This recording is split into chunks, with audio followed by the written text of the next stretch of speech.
The Sunshine Showdown. How's that for a tongue twister? Florida going to Florida State, 7:30 Eastern. Now, this is a Friday game. So when you get those leftovers heated up, make sure you sit down, turn this one on. Florida State's a 9.5-point favorite. And when you look at what Florida did last week, it's not super difficult to see why. Tough loss at Vanderbilt. And a lot of people now wondering, okay, what's going on within that program? We'll talk about that in a second. But a win against Florida State, that would steady the ship, right? Like, of all the conversation and all the, outrage about losing to Vanderbilt, if you beat Florida State at Florida State with the year that Florida State is having right now, I promise you, all those conversations, you just turn the volume knob down a ton on that, and it's like, okay, cool. Okay, let's roll now. Let's get to the bowl game. Let's keep this thing going. So this is a big deal for Billy Napier in year one. Now, it's arguably a bigger deal for Mike Norvell. This is the kind of win that I believe he needs. And a win for him would be like an exclamation mark. Because Florida State, a lot of people kind of stopped paying attention to them after they lost to Clemson. Well, guess what? They haven't lost since Clemson. So, you're missing out. They've won their last 4. They're rolling. Jordan Travis playing really good football. They get 2 of their best receivers back this week. Again, we're going to talk about that in just a second. But Florida State, they're looking to put an exclamation mark on what they've done in this regular season. First hinge point for me, Florida. As a locker room, where are they now? Like, those TV shows where you check in on famous people and what are they doing 5 years after, their big break, whatever it may be. That's my question about this Florida program, because they were playing really good football going to Nashville, and in front of about 47 people, they lost to Vanderbilt. And this, to me, has a fork-in-the-road feel to it. And there's been a couple forks in the road for this program, but this moment, I think, how you respond and finish the year has 2 doors in front of you. The first door, that's a slap in the face, and you all know you get slapped in the face, you focus up real quick, like having a bucket of cold water poured on you. Doesn't feel good. It's pretty painful. Cheek hurts a little bit from that contact, but you're saying, okay, all right, no, that's right. Okay, we're back to it. We're back who we are. We remember. Could bring you back to reality really quick in a good way. Now, the other operation, the other potential door you could walk through is, that could be the straw that broke the camel's back from a culture perspective. Man, what are we doing? We lost to Vanderbilt? Are you kidding me? And we saw, in my estimation, a poor culture that was there before Billy Napier. Got to go to Vanderbilt, got to play in front of a small crowd. It's cold. It's an early kick. That game is a chore. We got to go hit somebody. Doesn't feel good to hit anybody regardless of the weather, but especially not when it's cold out. That was what I saw against Vanderbilt. Does that continue? Does this just exponentially make things worse going forward, and you got to play Florida State, and it's like, man, this is not what we want to be doing right now. Guys are already mentally checked out. Is that the case?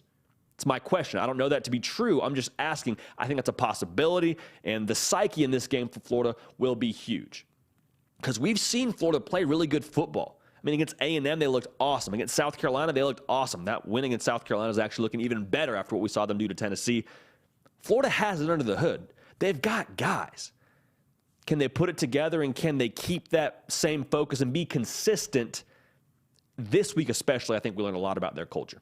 So very, very excited to see that. Second question I have, does the Florida State defensive line wreak havoc and force long down and distances, especially on third down? The Florida State defensive line made a habit creating negative plays. Have a sack rate of 10%. Folks, that is ridiculous.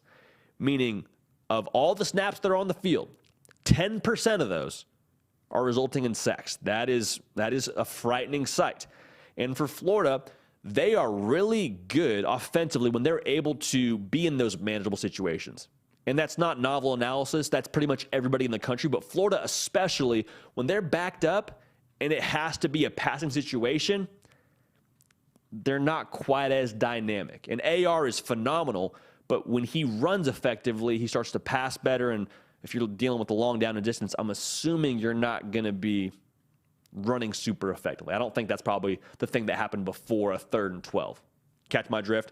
So for Florida, if they can run the football, or rather if they can create a little more of a positive down and distance scenario where I'm talking like 2nd and 5, I'm talking, heck, even 2nd and 7, 2nd and 6, like even that's acceptable, because then you get to have more plays that are available to you. And that's where Florida's dangerous. When they can be multiple, especially in the run game, that's where I think they scare you. Because what do we see them do against Texas A&M? They didn't have to press offensively. It wasn't a matter of we need AR to go throw 400 yards. Folks, AR threw for 400 yards last weekend, and they lost. Those kind of big passing numbers don't always equate to success for Florida. Now, where they're dangerous is we can kind of live in our, solid down and distance and just take a profit. I've said it many times before on this program. You can't go broke getting paid. And against South Carolina and against Texas A&M, I saw an AR make good decisions, and I saw Florida as an offense just take what the defense gave them. Cool, we'll run it on 2nd and 6, set up 3rd and 2. Hey, you want to take away the deep stuff? That's fine. Shallow crossing route, we'll hit that, and we'll live to play another down and be in a good situation. Now, that becomes a lot harder to do, like I already mentioned, if you're taking a negative play on 1st down, if they're getting to the quarterback on 2nd down. Like, that's not a scenario that's going to favor Florida, needless to say. But if they can stay ahead of the sticks and they can be multiple offensively, could be an interesting day for the Gators. So keep an eye on that. Now, here's the backbreaker for me in this game. Florida State gets 2 of their best playmakers back. Johnny Wilson, about 11 feet tall, and Micah Pittman, transfer from Oregon, have both been dogs this year for Florida State. Now, you look at the Florida secondary, they've struggled. All right, they're giving up right around 240 yards passing a game. Doesn't sound horrific, but they've really struggled with dynamic receivers. I'm thinking about Evan Stewart at Texas A&M. Only a freshman. He gave him the business. Haynes King, you know how I feel about Haynes King. I don't think he's a phenomenal quarterback for Texas A&M, and he had right around 270 yards passing. And so with that being said, I think Florida State's ability to be multiple and ability to convert those potentially, longer down and distances on 3rd down. Having that ace in the hole for Johnny Wilson and Micah Pittman on your offense back, I think that creates a whole lot of issues for Florida. So, in terms of our prediction, I don't think we see Florida have a letdown in culture. I think Billy Napier has this program's mind right enough for them to be able to give this, a really strong fight in Tallahassee. But at the end of the day, I think this game means too much, means more potentially for Mike Norvell and what he's building at Florida State.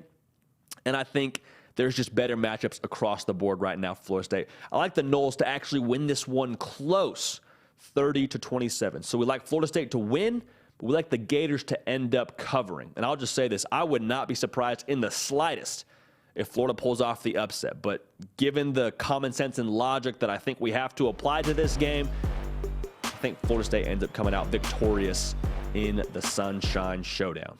Hey y'all, thanks so much for watching. Subscribe to the channel here to make sure you don't miss an episode of The Hard Count. Also be sure to check out other videos on the On3 YouTube channel.